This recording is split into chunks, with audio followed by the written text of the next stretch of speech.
आणि 21।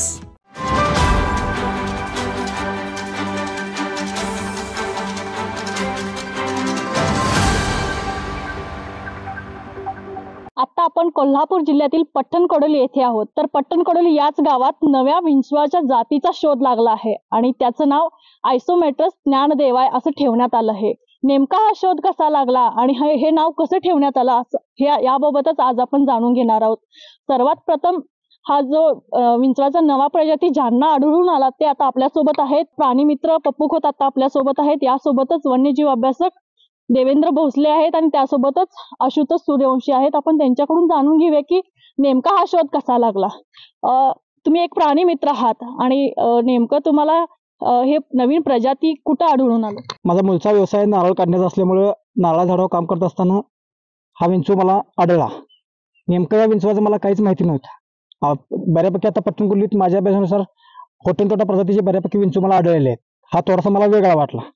त्यामुळे वन्यजीव अभ्यासक देवेंद्र भोसले सर, वन्यजीव अभ्यासक आशुतोष सूर्यवंशी आणि वन्यजीव अभ्यासक प्रदीप सुतार यांना या संदर्भात मी माहिती दिली आणि या विंचवाबद्दल मला माहिती मिळावी यासाठी मी प्रयत्न केले। म्हणजे नेमका कधी आढळून आला? गुरुवार 14 जून 2018 दुपारी 12:30च्या आसपास एका शेतात नारळ काढता असतेवेळी हा विंचू मला आढळला। आपण वन्यजीव अभ्यासकांकडे जाऊया। ह्यांना जेव्हा जो प्रजाती आढळून आला तेव्हा तुमच्याकडे ते फोटो पाठवले।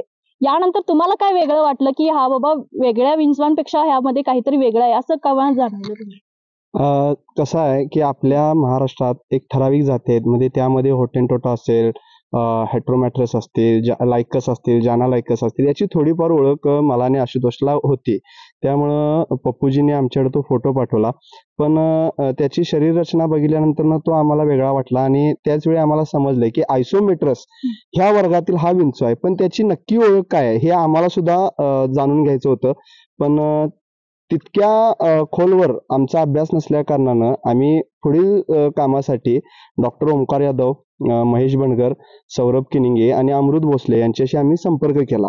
त्यानंतर त्यांनी सुद्धा तो विंचू पाहिल्यानंतर त्याच्यावर अभ्यास होणं गरजेचं आहे हे जाणवलं आणि तिथून पुढे मग आमचा अभ्यास चालू झाला। बरं, एकंदरीतच नवीन असं वेगळं पण वाटलं। वेगवेगळे विंचू आहेत ते विषारी पण आहेत।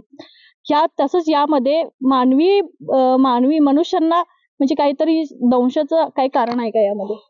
भारतामध्ये जे विंचू आढळतात त्यामध्ये होटेनटोटा टॅम्युलस म्हणजे इंगळी आपण बोलतो, लाल रंगाची जी विंचू मिळतो तो जास्त विषारी आहे। बाकीचे विंचू मनुष्याला हानी पोहोचवतील इतकं विष त्यांच्यामध्ये नाही आहे। तसाच हा आयसोमेट्रस सुद्धा आहे, त्याच्यापासून मनुष्याला कोणतीही हानी नाही आहे। कधी जर त्याचा दंश झालाच तर फक्त ज्या भागात चावलाय त्या भागाला फक्त ठणक येईल, पण त्याच्या जीविताला धोका येणार नाही।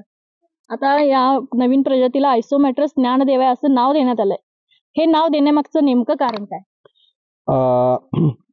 आयसोमेट्रस ज्ञानदेवाय हे नाव आम्ही डॉक्टर डी.वाय. पाटील म्हणजेच डॉक्टर ज्ञानदेव यशवंत पाटील ज्यांनी भारतीय शिक्षण संस्थेत प्रचंड असं काम केलेलं आहे। नवीन युवक कसे तयार होतील, त्यांच्यापर्यंत शिक्षण कसे पोहोचले जाईल याच्यासाठी ते अहोरात्र आयुष्यभर झटत राहिलेले आहेत।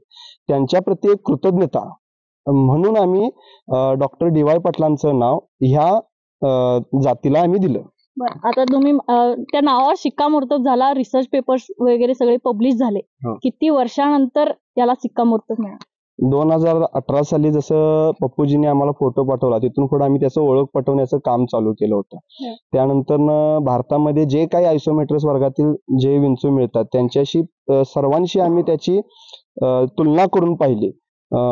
पहिल्यांदा शरीर रचनाची तुलना करून पाहिल्यानंतर तो कुठल्याच विंचवाशी, आयसोमेट्रस वर्गातील कुठल्याच विंचवाशी तो साधर्म्य होत नव्हता।